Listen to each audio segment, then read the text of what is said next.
Hey guys, great to be here. So yeah, another horror story. This was we were made aware of this by a mom in Texas. I'll talk more about her in a moment. But basically, the federal government is funding these so-called suicide schemes, this hotline for people who are suicidal. And of course, what do you need when you're suicidal other than LGBT propaganda and community support groups about furries and gay men talking about boys? And you think I'm kidding. I'm not. We'll get into it. But the suicide hotline that the government is promoting to school children all across the country, it's now on the back of every school ID in California. It's a national thing that's happening all over the country. So you call the suicide hotline and they ask you, hey, what gender are you? And they have 11 different choices. You can pick one or more of those choices. You can even put in your own made up, invented gender. So pretty amazing, folks. And what's happening here is once you call this suicide hotline, if you are confused about your gender, if you claim to be confused about your sexuality, whatever, they direct you to something called the Trevor Project. And that's what I really want to focus in on. This is a key recommended resource of this National Suicide Hotline. And what they specialize in is promoting pseudoscientific gender ideology and quackery and confusion, masquerading as advice and support. And of course, they're targeting children primarily. Now, if you go to this group, the Trevor Project, they actually brag that they're creating community based around, strange ideas about sex and gender involving children and adults together. Okay, and you think I'm kidding? I'm not. So Brenda Lebsack, wonderful lady, she's a veteran educator in California, former school board member out there, and she actually was the one who found out some of this stuff. She called the National Suicide Hotline. She got some of this information, and she followed some of these rabbit trails. A really interesting lady, Brenda is. And one of the things she pointed out is that it's totally illegal to survey children in California about their gender, and yet this National Suicide Hotline does that. Parents have to consent, and yet when you call this hotline, that doesn't happen.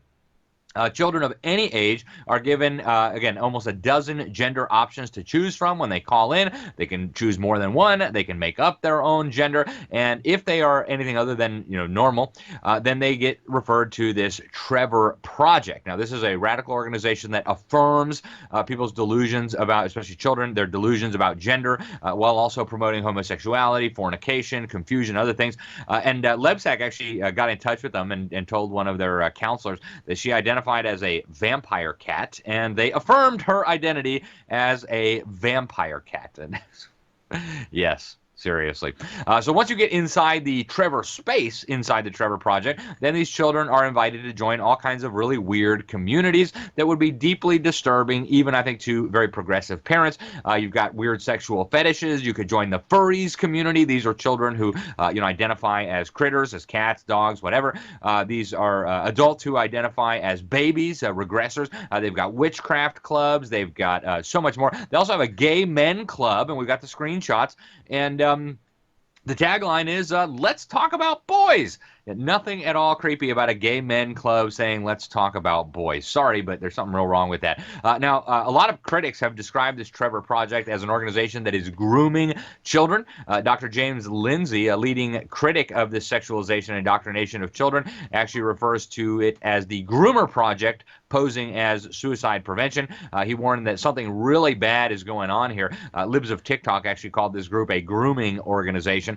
And you probably recognize one of the former spokesman and key executives, the disgraced Biden official Sam Brinton. Yeah, the guy who likes to walk around walking other people on leashes, right, dressed up in weird sex fetish costumes.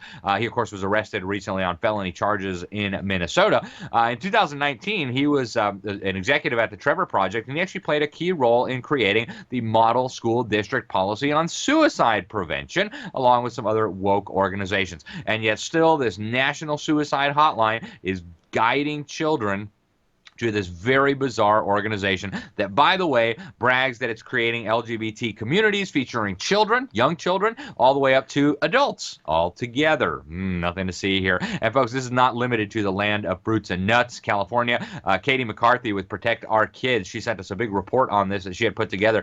And she said this is happening in Texas. She found it in her school district, in other school districts. She says she's finding this insanity everywhere in Texas, that no one's reporting it, even though it's hiding in plain sight.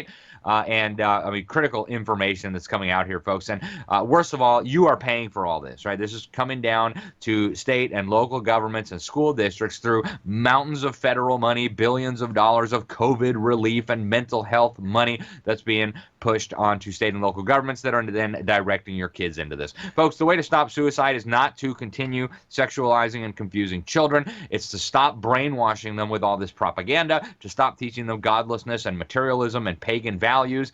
You've got to stop doing this. Destroying them and sending them to vile organizations like this Trevor Project is a recipe for disaster. It's happening in your community too, and we've got to stop it.